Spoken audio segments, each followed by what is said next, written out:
yung magandang inuman ngayon sa Fatima, gusto na.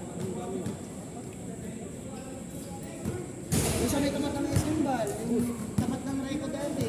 Ano ba? Sa tapat ng Goodies yun doon. Sa looban, meron pa uli yun. Yung tapat ng Goodies, meron yung ano, Bawal bawal yun. Ang lapit sobrang sa Escalon eh. Bawal. Bawal yun kung may meter yun gano'ng kalaba eh. Pero buti nakalusot kay Gatchalo. pero yung masarap lang. Bukas, sabi ko na kayo. Yung maliit lang na ano. Oo, yung parang pinto. Meron pa nga dun eh. May bouncer pa sa labas eh. Ano kasi dati kasi nung kanila doon pa ako nagtasak ng mga barila natin. Sobrang liit ng pwesto nun, parang isang buong nila. Oo, maliit lang yun. Oo. Sa boost medyo okay lang, kaso lang may weird doon ka kasi ano, puta ka na, pagkapasok ka na.